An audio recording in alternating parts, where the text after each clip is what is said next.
Lake Champlain. Whether it's swimming, fishing, water sports, or looking for a supposed lake monster that lives in its depths. Guys, I'm Cameron, and you come along on a journey with me through this new series called Legends, where I retell stories of legends, cryptids, myths, or just straight mysteries that happen along in the world, and bring back to you the evidence that I can find, whether it's real or fake, and then give my opinion on the matter. Today, we'll be talking about Champ, Vermont's very own lake monster.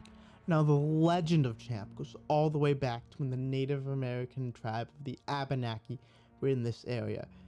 They would tell stories to those who passed by of a giant monster, razor-sharp teeth, that they would call it Jitaskok.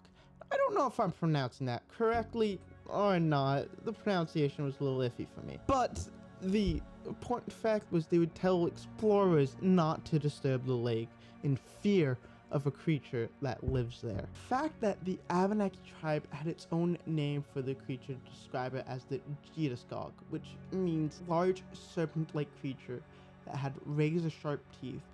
They were afraid of this thing. Samuel D. Champlain, the guy that the lake was named afterwards, is credited as one of the first European explorers to ever see this creature. The way he described it was that it was about 30 to 40 feet in length, had a 2.5-foot snout, and razor-sharp teeth. Now, without any of this modern technology today to protect ourselves from anything, it seems like it would be a pretty scary sight to see.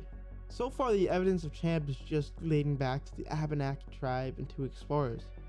That's until 1977, where a photo was taken. This photo is famously known as the Mansi photo, where it was taken to scientists, to people to look at the photo, to professionals, to realize if it's been altered or not.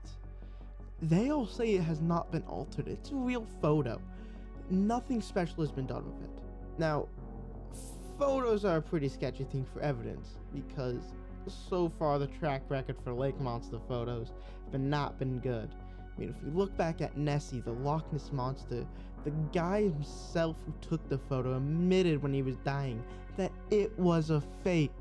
So this could still come out to be not real. But eyewitness accounts can be pretty sketchy from time to time, and so can photos. The fact that there's really no evidence that anything exists to be that big down there, especially for 400 years after the Samuel D. Champlain saw it. This thing must not exist now. Could it have?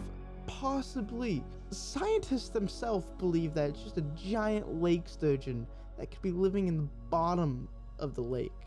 I mean, after all, that place hasn't been explored yet. All we know is that how deep it is, some of the wrecks that are down there. Not all of it has been explored. Now, I personally don't believe there ever was a Champ. I don't think there's anything in the lake. I mean, photographic evidence is very sketchy with its past, if it all could have been faked using practical effects, basically, like putting something in the water, making something look like a sea monster. It's happened before. It happened with the Loch Ness monster. I think hundreds of years ago, something could have been down there. But I think somewhere lost in translation between the Abenaki and the French explorers, I don't think Champ is real. I just don't. There's not enough evidence for it to be proven that Champ is here.